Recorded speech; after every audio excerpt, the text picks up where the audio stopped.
قساوة القلب زړه دونه سخت. تر دې ځایه پورې د یهودو شناعت چې بیان سو، مؤمنانو ته الله پاک اوس یو قطع د طمع ورکوي. د نبي علیه الصلاة وسلام سره چې کوم اصحاب یا نور مؤمنان لکه دا اوس موږ په زمانه کې د دې مؤمنانو دا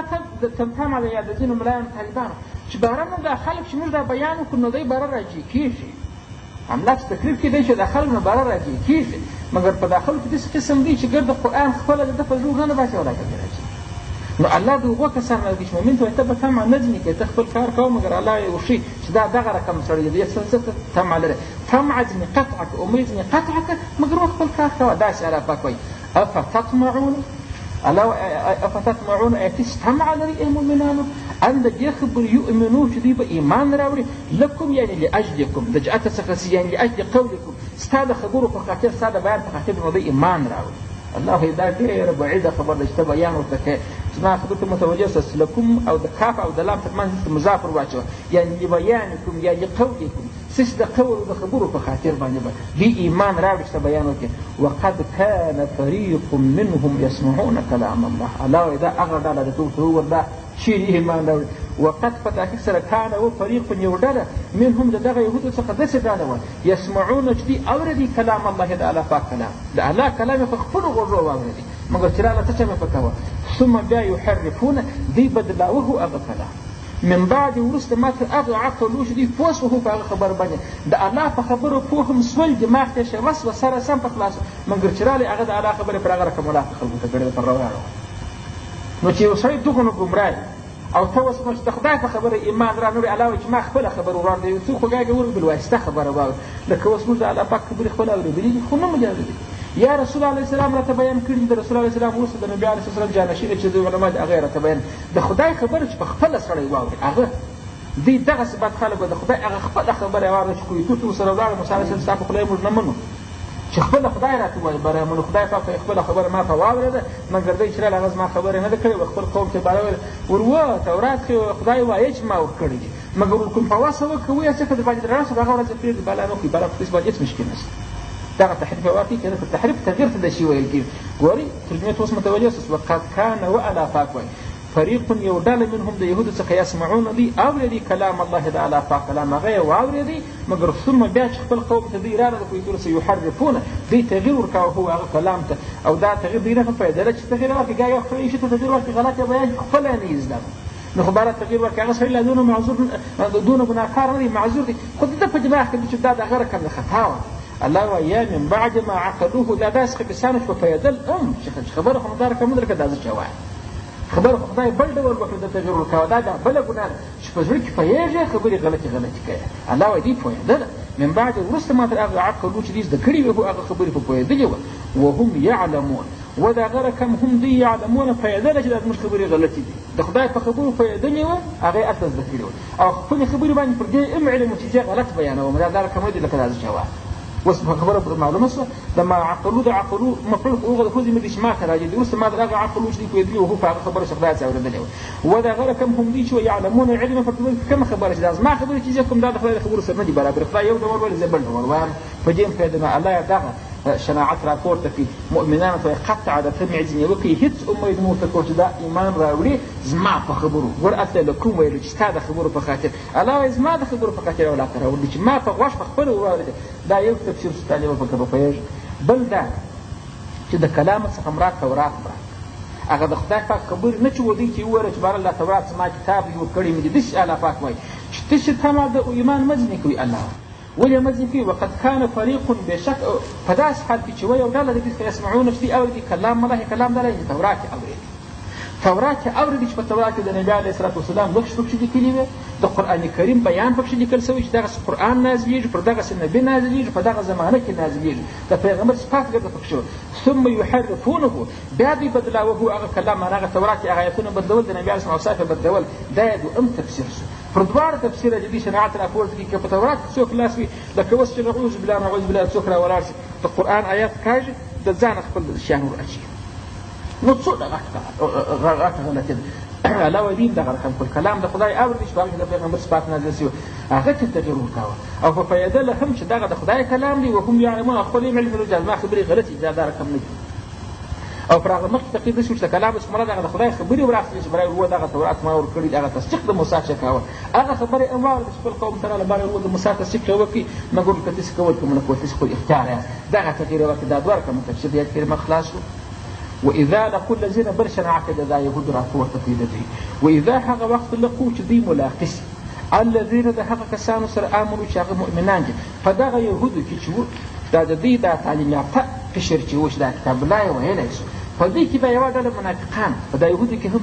هغه ګویا یهود هم دوه قسمه شول یوې هغه دي چې برملا یهودان دي ایمان نه راوړي بلې دا دغه ډله و چې هغه منافقان یې وه دغه د منافقانو بیان یې اوس الله پاک راپورته کړي چې بل داسې مړي دغه رقم چې د مؤمنانو سره نبي علیه موږ ته ایمان راوړي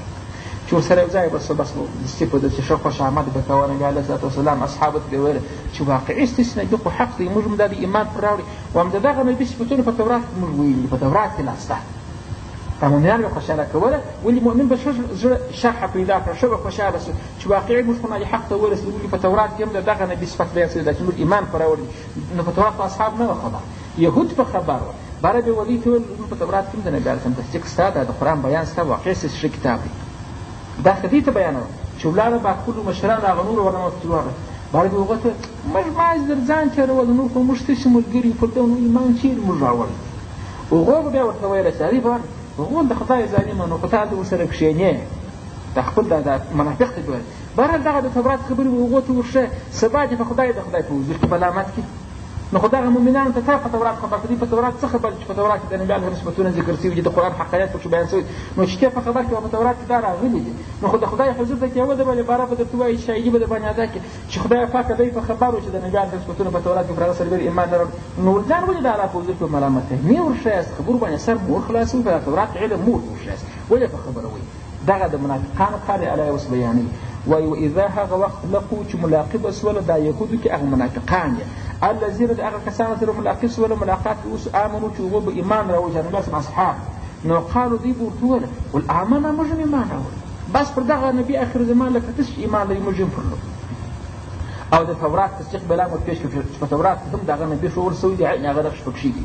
لیکن واذا هغه وخت الله وایي خلا چې دوی به خالص وله معنا په خلوت کې بس وله خلا معنا په خلوت کې بس وله یوازې بس وله څوک بعضهم الا بعضهم بعضې د دې یهودو چې دغه منافقان یې چې د ایمان دعوا یې کوله دوی به خالصو الی بعض و د نورو بعضو ته چې هغه جلا به ناست و چې هغه سم برملا یهودان د ایمان دعوا یې نه کوله پر کفر باندې ناست نو قالو هغو به هم بعضو به ورته وویله دا د قالو زمرو دغه به هم بعضو ته راجع کړي چې هغه پر ځای ناست و چې برملا یهودان و هغو به وویل ولې اول بحث چې دا منافقان دي ول اتحدثون ایا تاسې اخبار کوئ هم دې مؤمنانو ته بما په هغه خبرو سره اخبار ورته کوئ فتح چې خلاصې کړي دي معنا روښانه کړي دي الله خدای پاک علیکم پر تاسې ول خدای خو پر تاسې باندې خبرې روښانه کړي دي ډېر شیان یې په تورات کې درښولي دي دا د تورات په اسرارو یې مه خبروئ دا مؤمنان د تورات اسرار نو څه وه اسرار یې دغه وه چې ما د پیغمبر صفات پکښې کې وه یا ځینې احکام د قرآن سره برابر لکه درجه حکم خپله په تورات کې هم موجود دي په قرآن کریم کې هم وو هغه آیت کریمه قسم لفظ یې نشته پکښې کې شته دغسې احکام چې برابر وسره د قرآن سره هغه احکام هم دوی ویل برل دغه حکم په تورات کې هم دغه رقم لکه تاسې چې په قرآن کې وایاست یا د نبي علیه صفتونه په تورات کې هم دغه رقم راغلي دي نو هغه خپلو برملا یهودانو هغه ټینګو کټر یهودیان چې وو هغه وجه نور ټول اتحدثونه ایا تاسې بیان کوئ هم وجه مؤمنانو ته بما په هغه خبرو فتح چې پرانیستي دي خلاصې کړي او ښکاره کړي الله خدای پاک علیکم په تاسې باندې په تورات دا مو ورته وایاست نو دا څه چې ورته وایه یحاجو چې دوی دلیل ووایي کوم ستاسې سره به په هغه خبره سره عند ربکم په نیز د رب ستاسې نو د دغه دپاره یې ورشه سبا چې د خدای په حضور کې ملامت ستا په تورات کې ملامت کړي نو یې مو ورشه چې د هغه پټ خبره پاتې افلا تعقلون او د هغه خپلو مشران دي او د منافقانو افلا تعقلون ایا تاسې په دې خبره نه پوهېږئ چې سبا په دا خبره به درته ملامتېږي دماغ دې کار نه کوي لکه زه چې تا ته هم یو خبره وي برام چا ته مور شه سبا دې په دغه خبره ملامتي همدا ستا دماغ په دغه نه پوهېږي چې په دې خبره دې سبا تا ملامتي نو هغو مشرانو یهود و منافقان ټول بلد د تورات کې دوی مؤمنانو ته مور شئ سبا هم په دې باندې ملامتوي ول نو ستا دماغ په دغه کم نه رسېږي چې سبا دې په ملامتي ده افلا تعقلون ترجمه دغه شوه افلا تعقلون ایا تاسې نه پوهېږئ ای منافقانو د خپلو مشرانو ورته چې سبا دا مؤمن ستا په خبرو تا ملامتي نو په دغه سر خلاص کړه مې ورشه الله اوس نو د دې حماقت تحمیق کوي تحمیق دا معنی د یو چا نسبت کولو بعقلي ته چې الله وایي خلګري بیا د دغو اندازې د فکر ورته نو الله وایي د مؤمنه څه کې پټه کړي نو زما څه پټه ده دا نو خبره ده چې ورته کوي خپل کشف چې د تورات خبرې وجه ته موږ بیا په ورځ قیامت ملامتوي. نو خدای زه په خبر د سره کې موږ په ورځ قیامت باندې زه خپله ملامت کوم چې په تورات کې دا نازله شوې ورته ولې نه کوم. ولې دا خو د عقلي نقشه ده چې د خدای څه دی وسپټو نه هغه اوس ما څه خو نه پرېږدي دلته بیا پورته کوي چې په تورات کې دا خبره نه ورغلې دا ځای وسپټ. اولا یعلمون الا پاک وایي ایا ولا یعلمون دی علم نه لري دغه یهود کومه خبره باندې چې ان الله یعلم چې بېشکه الله پاک یعلمو پیژني علم لري ما پر هغو خبرو یسرونه چې دوی پټوي چې د دوی کفر دی.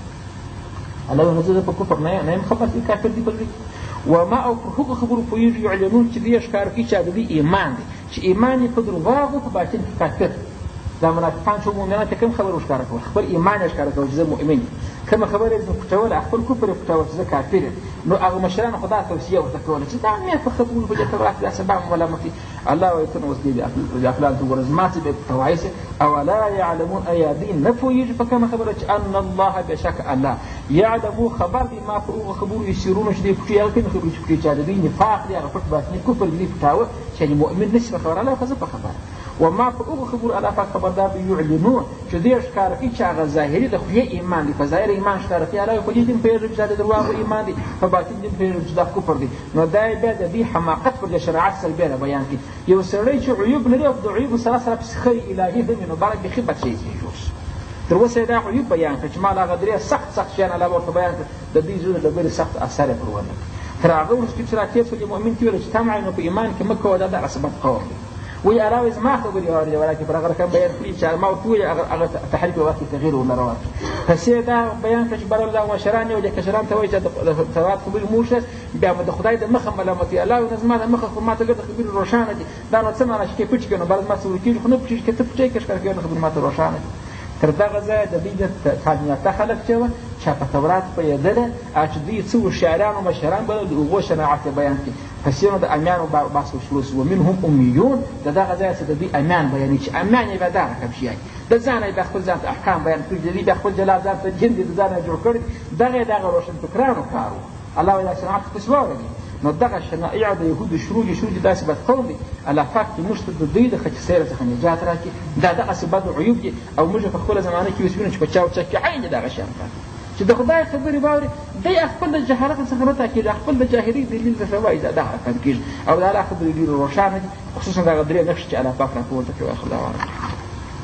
الحمد لله رب العالمين والصلاة والسلام على رسول الله محمد وآله وأصحابه أجمعين. ربنا تقبل منا إنك أنت السميع العليم وتب علينا إنك أنت التواب الرحيم. اللهم ربنا آتنا في الدنيا حسنة وفي الآخرة حسنة وقنا عذاب النار. اللهم اغفر لنا ولوالدينا ولأقربائنا ولمشايخنا ولمن كان لهم حق علينا. وصلى الله تعالى على رسوله محمد وآله وأصحابه أجمعين.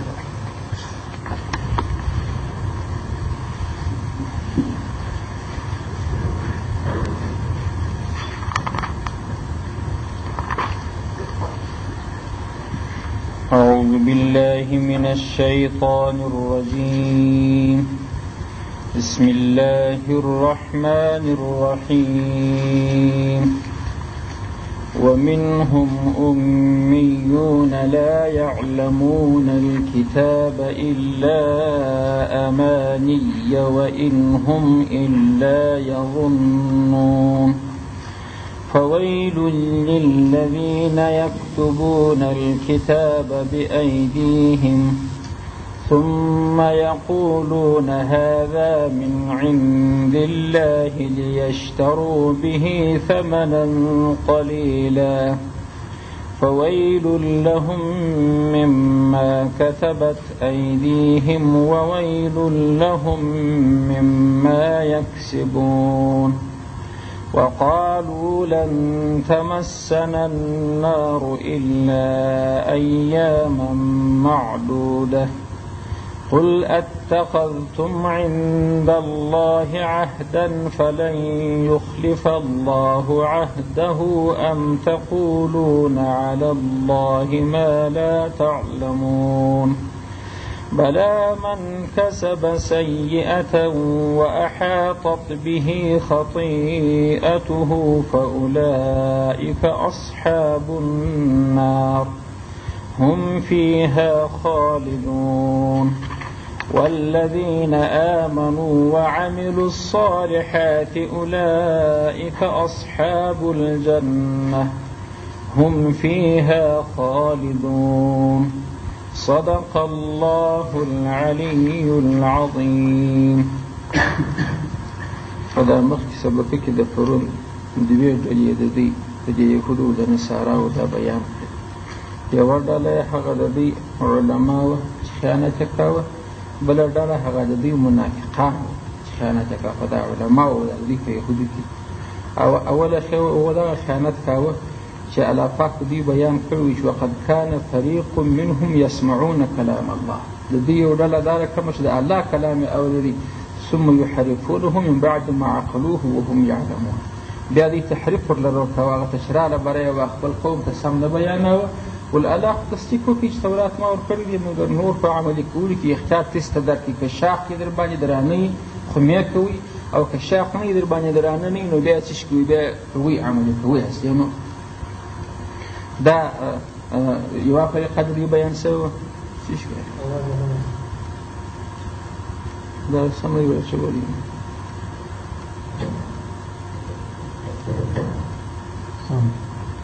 نو دوهمه ډله چې د دوی وه هغه دا وه، د دوی دا دوهمه ډله چې الله پاک اذا لقوا الذین آمنوا قالوا آمنا واذا خلا بعضهم الى بعض. دغه شپږ اویایم آیات ذکر شوی چې منافقان وو چې دلته به د مؤمنانو سره یو ځای شو د ایمان دعوا یې کوله چې بیا به ورله و خپل نور بعضو ته وغوښتي چې موږ خو ستاسې ملګري دي، خو ما څخه ښه ایستله. هغوی بیا عقیده هم ورته کوله بارله د تورات په ځینو اسرارو وخبروي. دا خو تېسته الله پاک در ښوولي دي چې د نبي علیه السلام صادق نقش پکښې باسي. په دغه خبر نه کړي بیا مو سبا د خدای مخ ته ملامت کوي. او دا شیان مو ښایسته د مؤمنانو ته چې الله د دوی شناعت او پای کې بیان کړي، بری دوی په دې باندې نه پوهېږي چې الله پاک ته چې کوم شی دی پټوي هغه هم په الله پاک په خبر دی، چې کوم شی دوی ښکاره کوي هم الله پاک په خبر دی. نو کې تکرار کړي نو دا چې دغه د دوی د الله پاک شریعت بیان کړي چې بریال چې دوی کوم شی پټوي، پټول یې څه شي چې خپل باطني کفر وي. هغه ماته معلوم چې کوم شی دوی ښکاره کوي، ښکاره کول یې څه شي چې هغه ظاهري ایمان الله په هغه هم خبر یم چې دغه ایمان هېڅ حقیقت نه لري. اوس د دوی درېیمه ډله بیانوي هغه خبیثه ډله، هغه یې بیا دغه ده چې د دوی عوام خلک ومنهم علاوه ومنهم بعد دا دغه چا څخه د دغه یهودیانو څخه امیون. دا بیا امیان دي. امي هغه چا ته ویل کېږي چې هغه لیک اوس خپل نوم لا نسي لیکلی، کتاب یې نه وي ویلي، مدرسه یې نه وي ویلي، سبق یې نه وي. نو بعض دي څخه امیون امیان دي لا يعلمون الكتاب، لا يعلمون دوی علم نه لري الکتاب پر کتاب باندې، پر دا تورات باندې. په تورات کې چې نه دي خبر نشي ویلی چې ورته کښېږدي ایمان پر لري، مګر په خبر نه دي. الا امانیه، دوی چې دا علم لري امانیه پر خپلو تمناګانو باندې دي، یو څه خواهشات ځان ته لري.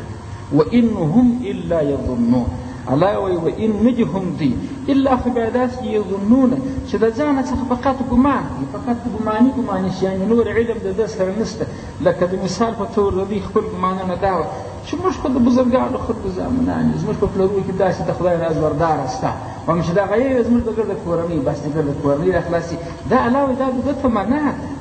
تمنا د انسان د خپل نه خواهش د ده ارمان دغه دی چې ته خو نه به الله خلاصې چې هر څه کوې د ستانه کورنۍ څخه یې. الله د هغو خلکو شناعت هم بیان کوي چې دوی په دغه شناعت باندې اخته دي، په دغه به دوی اخته دي. کیدای شي اوس تاسو پوهېدلي یاست په هر ځای کې د الله پاک د دوی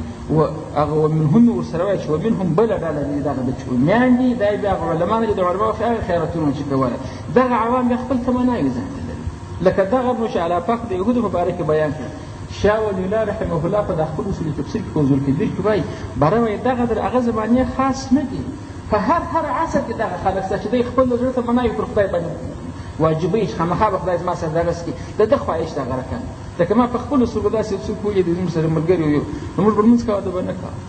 باره دا ډریور به راخورته راوړه، باره ته سره کوم سړی موږ لمانځه ته ودرېد، د په باره موږ لمانځه ته ودرېدلي، ته لمونځ نه کوې. ده ویل استاد زه غږ مه لرم، زما پلار دغونه زورور شو، په دغه وخت موږ په دغه کوژه کړ، باره دغه کوژه کې ولاړه چپه کوه، زما پلار دغسې سړی. نو خو مانا زما سره به الله مونځ څه غوښت غواړي، نو بابا مې دغه رقم سړی تېر شوی دی چې کوژه کې یې چپه کوه، نو به الله خو نه ته خدای څه به مې هم خلاص کړي. اول خو دغه د ده تمنا غلطه ده چې کوژده کې چپه کوه، کوژده کې وجره چپه کوه، د ده پلار څه په سپېچ کوژده کړه چپه کوه. خو او بل مدام دا تمنا یې وه چې نو پلار د سوی سره د هغه رقم زورور هم شي چې کوژده کې چپه کړي، نو دی خو د خدای څخه نشي خلاصولی، د دوژخ څخه یې نشي خلاصولی چې الله پاک دې د غریب توکي. نو دغه الله پاک دې بل شریعت خو د یهودو بیان کړي. ما د تفسیر قانون دغه دی چې یو آیت کریمه چې په یو چا کې راځي هغه منه چې په هغه پسې مختص دي، حکم عام دی. د هر چا دغسې غلطه تمنا چې د قرآن سره برابره نه وي هغه قابل د سماع نه ده چې څوک یې ځینې واوري. دی به دعوې کوي دلیل به په قرآن په سنت کې د هغه د قرآن ته به ورسره مني. دا ترجمې ته بیا غوږ ومنهم بعض د دوی څخه امیون، امیان خلک دي عوام دي، لا یعلمون الکتابه، هغه علم نه لري الکتابه په کتاب چې د تورات دا یې نه ده زده الا امانیه، الا خو بیا دغه قدر دی پوهېږي امانیه په خپلو تمناګانو هغه د ده خپل زړه تمنا خواهش په هغه باندې دی پوهېږي. وان هم الا یظنون، الله وایي وان نه هم دی الا خو بیا داسې یظنونه چې فقط خپل ګمان کوي، دلیل نشته ورسره چې په کتاب کې دغه رقم راغلی دی، کتاب باندې دی خبر دی، پر هغه علم نه لري. نو الله د دې دپاره اوس دا وایي فویل للذین یکتبون الکتاب بایدیهم. دغه ځینو محرفینو چې علما دي د هغو بل فریق راواخېسته چې دا نو د دوی څلورمه ډله شوه، څلورمه ډله خبیثه دغه دا کسان و ناس و د دوی د علماو نه چې دې کتاب کې تبدیل کاوه، چې تورات سره کم آیاتونه وه په هغو کې اوښتون کاوه. هغه خلک چې وه چې وقد کان فریق منهم یسمعون کلام الله ثم یحرفونه، هغه خو هغه ډله وه چې اصل په کویتور کې د خدای کلام واورېدی چې راله تحریف یې وګڼوه. دا اوس هغه کسان دي چې کتاب ورته پروت دی، دلیل یې ورته ګوري یو آیات ځینې کالي پر ځای بل چې دا بله ډله د هغه سره جلا دي. که خبر د فهمینو فویل الله پاک وایي ویل هلاکت دي للذین و هغه کسانو لره یکتبونه چې دوی نویشته کوي الکتاب کتاب تورات نویشته کوي بایدیهم په خپلو لاسو یې نویشته کوي. اوس نو په دغه ځای کې یو تقدیر ورسره غواړي ښه نو که هر چا تورات په خپل لاس نویشته کوه بس هغه دپاره الله پاک وایي د ده دپاره هلاکت، د ده دپاره عذاب. یا نو یکتبونه چې نویشته کوي کتاب من عند انفسهم د ځانه یې وراسیږي مړي کتاب لیکي مګر و د ځانه چې د خدای کلام نه وي بایدیهم په خپلو لاسو بایدیهم دغه معنا چې د ځانه چې لیکي د خدای پاک خبره نه وي. ثم یقولون بارونه وایي هذا من عند الله، وایي هذا دغه چې ما نویشته کړي دي دغه من عند الله د نه د الله پاک نازل شوي دا خدای خو دغه را نازل کړي او حالت چې نویشته کړي دي. نو دی دا دونه غټ خیانت ولیکي لیشتروا به ثمنا قلیلا، لیشتروا الله وایي چې دوی رانیسي به په دغه خپل مکتوب نویشته سوي کتاب سره ثمنا یو څه پیسې قلیلا لږ، یو څه لږ پیسې په رانیسي د دغه دپاره دا کار ده په مخه اخیستی. هغه لږ پیسې نو څنګه دي. اوس د دغه ځای آیت کریمه کې په تفسیر کې څو خبرې اول د ویل چې الله پاک په دې دپاره دي ویل څه شي دي ویل چې دوی په معنا په حلاقت سره په اکثرو تفاسیرو کې کول کېږي چې معنا هلاک دی لکه موږ یو چا ته موږ وایو مرداس نو هلاک د الله پاک په طرفه څه معنا الله پاک عذاب دی د دې دپاره. فویلون مبتدا سره دا نور للذین یکتبون الکتاب دا نو بره خبره الله وایي عذاب مهلک دی چې هلاکوونکی دی. دغه دوی د کوم چا لپاره چې دغه خیانت کوي چې د ځانه شی نویشته کړي بیا په خدای چې دغه د خدای خبره ده. یا په ژبه تفاسیرو کې راځي د عبدالله بن عباس روایت چې ویل دا اصلي په دوژخ کې یو شله ده چې کافر واره چې د دوژخ پای ته لا نه یې رسېدلي 40 کاله په دا ویل کې تېروي. او دغه سخت عذاب دي په ځینو روایتونو کې راځي چې خپله دوژخ د ورځې څو واره په ناز نه غواړي چې د ویلو ځینې وساتي د دوژخ جزء دوژخ په ناز نه غواړي دغه سخت عذاب. نو یا ویل په هغه شله باندې ترجمه کړه چې هغه سخت عذاب دی، یا ویل په مطلق عذاب سره په مهلک عذاب سره ترجمه کړه چې ویل عذاب مهلک دی هلاکوونکی عذاب دی، یا ویل هغه خاصه شله د دوژخ دی د کوم چا لپاره دغه کسان لپاره یکتبون الکتاب چې هغه نویشته کوي کتاب په خپلو لاسو معنا تورات نویشته کوي د خپله ځانه. ثم یقولون تر نویشتې وروسته چې ورګډه کړي بره وایي هذا من عند الله دغه د نه د الله پاک دی. اوس نو په دغه ځای کې دی چې دا کار کوي د څه دپاره کوي چې پلان نویشته کې بیا اړې کوم کار دی هغه دا دی چې په تورات کې د رسول علیه السلام صفات دا رقم لیکل شوي و د نبي علیه السلام میانقده دی. میانقده نو چې دوی تقریبا دا رقم دی چې دغه زموږ قدو کې میانقد اوس ډېر کم دی. دا زموږ قدونه ټوله کې شنې دي فقط یو ډېر جګ سړی چې په موږ کې معلومېږي هغه تقریبا میانقد. نو د رسول علیه السلام قد هغه میانه و هغه بیخي ډېر نه یم چې هغه په دنیا کې ډېر جګ دی هغه قدر نه لازم میانه قد منه دا زموږ چې عام قدونه چې دا کوچني دي دا په میانه کې نه راځي تر موږ غټ نبي علیه السلام. نو دا یې قد دی ولو وریښتان د پیغمبر علیه السلام تک تور دی او په دې تک تور کې مواد نه پیچلي دي لکه مخراني وریښتان او نه دغه کم سیده غشي رقم دي ول وریښتانو د رسول علیه السلام او دا به څوڼې نو تکې تورې ول څوڼې دا د نبي علیه السلام دا صفت پکې نوشته او سترګې یې تکې تورې د مخ رنګ یې ښایسته او غنم رنګه. غنم رنګه دغه نه بولي چې تور ته مایل چې د سپین خوا ته مایل دغه ته غنم رنګه وایي. نو د رسول علیه السلام دا صفات نوشته او دوی هغه بدل کړي د دې دپاره بدل سترګې چې دي هغه کوچني دي، وریښتان چې دي هغه یې ژړ او قد د نبي علیه السلام ډېر جګ دا یې نوشته کړي او د نبي علیه الصلاة وسلام دا رنګ چې دی دا تک سور لکه دا خبره د امریکایانو چې ځینو رنګونه دي داسې رنګ به دوی دا وراچاوه. د څه دپاره دا کار کاوه؟ دغه تبدیل یې په دا خپل کتاب کې راوستي په دې تورات کې د پیغمبر هغه رښتیني صفات یې بدلول په دغه صفاتو سره چې دا اوس ما درته بیان کړه چې د تور پر ځای به یې ژړ وریښتان لیکل او د تورو سترګو پر ځای ولې چې هلته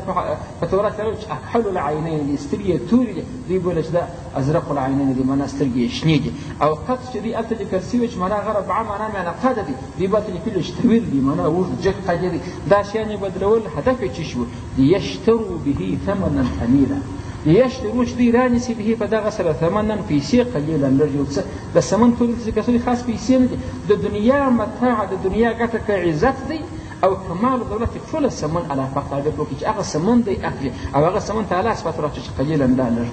دی هغه په رانیسي. اشتراک سودا ته ویل کېږي چې سړی دوکاندار ته پیسې ورکړي شی ځینې رانیسي. دلته خو نو سودا نه ده چې دوی سودا کوي دا تورات په لاس دي شیان په رانیسي. معنا د اشتراک بدلېدل ځینې مراد یشترو چې دوی بدل په بدل کې واخلي په دغه خپل نشته سي کتاب سره سمن قلیل په بدل کې واخلي. معنا یې مبادله است. په دې خبرو خو تاسو پوهېږئ معلومه په دې کې سمن چې روش دي اخذ هغه دا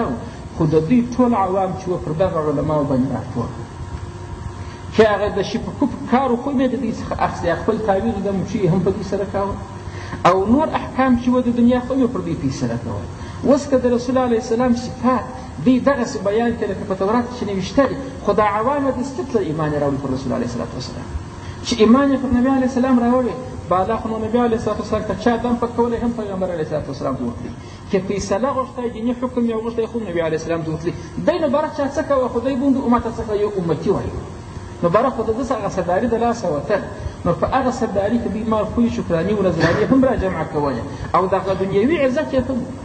دا خپل د دوی عوامو د دوی ډېر اکرام کوه. هغه اعزاز او هغه یو څه پیسې چې دوی ته راجمع کېدلې هغه یې د لاسه نه ورکولې هغه یې خوښې وې باره نو مجبوره شو په تورات کې دغه تغیر راوستي چې دا خلک ورنسي ایمان پر رانه وړي که حقایق بیان کړي خو دستي خلک ایمان نه وړي. مخلوق په کتاب کې مې لیکلي وه چې دغه آخرالزمان نبي راځي صفات معي هغه صفات دې پکې کړي نو پر کومه رابالا شو اوس یې ورته ویله چې و نبي خو راځي مګر هغه دغه نه دی بیا راځي نو الله یې هدف بیان کړي ودي چې دا کار کوه چې دغه دپاره چې سمنې قلیل په رانیسي بله خبره پر دا قلیل ده قلیل علاقات بولي چې دا ټوله د نیامانو مقدار ته نه دي معلوم چې څومره قدر وي 10 روپۍ وي 10 وي 1000 وي لک وي نو چې نه دي معلوم سوی دا قلیل خو نسبتي شی دی چې تر څو لږ وي نو دا یې معنا سوه چې دا سمنې قلیل په مقابله کې د هغې کتاب الله واخله د آخرت د ژوند یې واخله چې د آخرت په مقابله کې د دې دنیا هغې چې ټوله دنیا پر لرو کړې له هم دښت ولې خو دا پناه لري د آخرت یې پناه لري نو شي چې باندې کېدونکي هغه لږ یا قلیل په دې ورته ویل سوي دي دغه سمن ته چې دا سمن خو چې دی دا په حرامو دی اخیستی د دین په بدله کې اخیستی نو په حرام شي که الله برکت نه ږدي نو چې برکت نه ږدي په دغه هم دی چې بلل کېږي قلیل بلل کېږي. الله نو باره وایي فویل لهم فویل نو بیا د عذاب مهلکي خرابي دي لهم دپاره د دوی مما د هغه سببه څخه کتبت چې نوشته کړي دي ایدیهم لاسونه دي نو د هغه جهته څخه چې و دوی لر څه شوی وویل لهم وویل او عذاب مهلکي خرابي دي لهم دپاره د دوی مما د هغه جهته څخه یکسبونه چې دوی کسب کوي. اوس په دې آیت کریمه کې چې بیا ورته متوجه سي 3 واره ویل راغلی 3 ځایه ویل ذکر کوي. اول آیات سره ته وګورئ فویل للذین یکتبون تر دغه ځایه چې راځي چې لیشترو به ثمنا قلیلا تر دغه ځایه پورې دا یو ویل پر کوم کار باندې سو هغه دغه دی چې د درواغو نسبت یې الله ته کوه د ځان نه یې ښه نویشته کاوه برای نسبت به الله ته کوه نو پر دغه باندې ده ته عذاب چې د درواغو خبرې و خدای ته نسبت کوي چې خدای دغه رقم وایي دا ویل ځای در معلوم سو دا ویل پر دغه خبره سو چې د خپلې درواغ نسبت به چا ته کوي و الله ته دا یې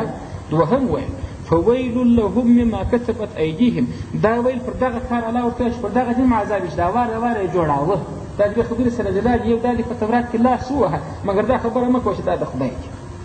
دغه کار هم خیانت دی او چې دا پسې ووایه بیا نو خدای ته پسې حواله کړې دا کار هم خیانت دی نو هغه عظیم خیانت یې الله وار د واره بیان کړي چې دوی دا نو ویشته چې په خپل لاس کول بیا نو څه ویل یقولون هذا من عند الله و دا د خدای د اجل څخه دی پر دغه دې ودوی لره ویل دا دوهم ویل پر کوم شي باندې ولر دی هغه مما کتبت ایدیهم دا چې په خپل لاس نه ویشته کاوه دغه فعلي خیانت علی پاکیت کې دغه یې شي دغه هم د غلطي سوه پر دغه دې هم د دې د فاویل نو هغه اول ویل چې هغه سره کوم هغه قولي خیانت وکړي چې یقولون هذا من عند الله دغه فعلي دی پر هغه فعلي باندې چې مما کتبت ایدیهم چې هغه خلاص یې نوشته کوه پر دغه معنا پاک ویل ولر ورکړي خلاصه خو وفیداست